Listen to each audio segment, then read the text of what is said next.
नमस्कार, आप देखना शुरू कर चुके हैं अनोखी आवाज और मैं हूं आपके साथ अनुष्का।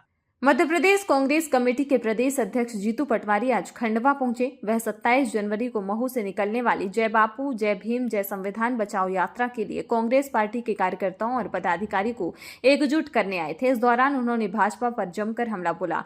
उन्होंने कहा कि इंटरनेट पर कौन नेता बलात्कारी सर्च करेगा तो 100 में से 80 भाजपा नेताओं के नाम आएंगे। उन्होंने सौरभ शर्मा केस में चल रही जांच पर भी सवाल उठाए। जीतू पटवारी ने पूछा कि सौरभ शर्मा कहाँ हैं? जिस लाल डायरी में नेताओं के लेन देन का हिसाब था वह कहाँ है? आपने कभी सुना है कि 55 किलो सोना जंगल में पड़ा मिला हो? 10 करोड़ रुपए 10 दिन तक जंगल में पड़े रहे और एक आदमी भी गाड़ी के पास नहीं पहुंचा।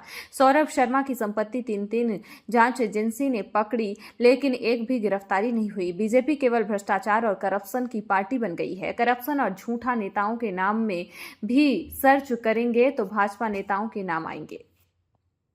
बात यह है कि पार्टी के स्ट्रेंथन की जो तरीके होते हैं उसमें से एक तरीका है एकजुटता, एक साथ होने का। तो स्वाभाविक है संगठन के अंदर उसकी बात होती है। सवाल ये नहीं है कि कांग्रेस को तो विपक्ष की भूमिका मिली है। हमारा दायित्व है हम जनता की बात उठाएं।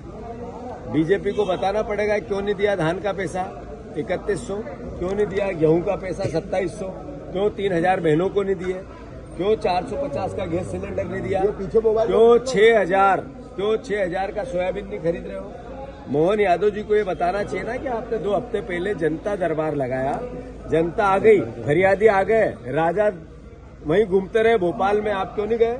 फिर दूसरा जनता दरबार आया तो सिलेक्टेड लोगों को ही बुलाएंगे जिन्होंने आवेदन किया सीएल हेल्पलाइन में, वही सीएम के पास आ सकते हैं। ये एक अच्छे जनप्रतिनिधि और मुख्यमंत्री का काम है।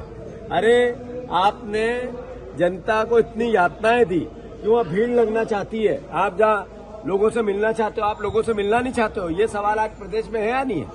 आप बाबा साहब अम्बेडकर का अपमान करते हो, आप संविधान का अपमान करते हो, आप आरक्षण को चुनौती देते हो। इस देश का जो मूल मर्म है प्रेम प्यार मोहब्बत का, उसको आप चुनौती देते हो। 1 साल हुआ प्रदेश में 5 लाख करोड़ के कर्ज में मोहन यादव ले गए प्रदेश को।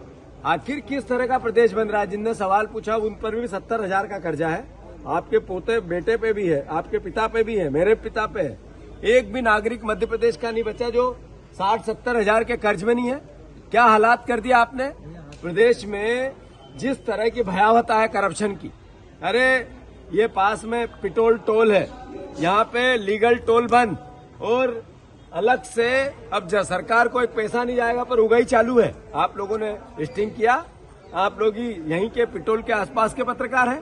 अभी कहते हैं अवैध शराबों के धार्मिक क्षेत्र से महेश्वर से बंद होगी, मतलब अवैध शराब बेचते रहेंगे। ये नर्मदा की पट्टी है, नर्मदा की पट्टी पे अब शराब नहीं बिकेगी। शिवराज जी ने कहा था, ये मोहन यादव जी ने भी मुख्यमंत्री बनते से कहा।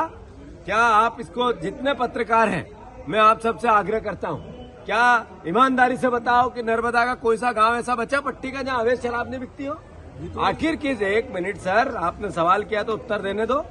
एक भी ऐसा काम जो मोहन यादव जी का याद रह जाए कि 1 साल में उन्होंने किया, भी महेश्वर में कैबिनेट करना चाहते हैं। पूछना उनसे, मेरे सवाल है कि नर्मदा पट्टी पे शराब बिक्री दोषी कौन? पिटोल पे टोल उगरा दोषी कौन? अवैध शराब आप नहीं बेचने दोगे और अवैध बिकेगी, दोषी कौन? कब दोगे आप 6,000 रुपया का सोयाबीन का पैसा? कब दोगे आप 2700 के गेहूं का पैसा? कब दोगे आप 3,000 लाडली बहनाओं को? कब दोगे आप 3100 के धान के दाम? कैबिनेट हो रहा, आपको बताना पड़ेगा इस प्रदेश में सोना किसका था। और ये चारों तरफ सोने के बिस्किट की चर्चा चल रही है। जिसके यहाँ से निकला वो आदमी कहाँ है? उसके वकील ने कहा कि सौरभ शर्मा की जान को खतरा है, सुरक्षा दो। इसका उत्तर कौन, सरकार नहीं देगी तो कौन देगा? अरे आपको ये बताना पड़ेगा कि ईडी ने छापा मारा, लोकायुक्त ने छापा मारा, इनकम टैक्स ने 300 करोड़ का जखीरा निकला। हुआ क्या? केवल गुमराह करना, झूठ बोलना। अभी 3 दिन पहले बाबा साहब अम्बेडकर को लेके बयान दे रहे थे। हम जब सवाल उठाया, मैंने कहा कि हम उन लोगों में हैं जो बाबा साहब अम्बेडकर को भगवान मानते हैं, हम उनके साथ हैं। क्या आप बाबा साहब अम्बेडकर को भगवान मानते हो? उस दिन से मुंह सिल गए इनके, एक शब्द भी नहीं बोले। आज नई बात लेके आए हैं। अरे हमारी पार्टी के संगठन को अच्छे से चलाने के लिए हमें अगर ग्रुपिज्म का समाप्त करना पड़ेगा तो करेंगे। और दिलेरी से करेंगे, एकजुटता से करेंगे और बार बार बात करेंगे और बीजेपी की जो चूल्हे हैं वो हिला के रहेंगे। इस खबर में फिलहाल इतना ही। अन्य खबरों के लिए बने रहिए अनोखी आवाज के साथ।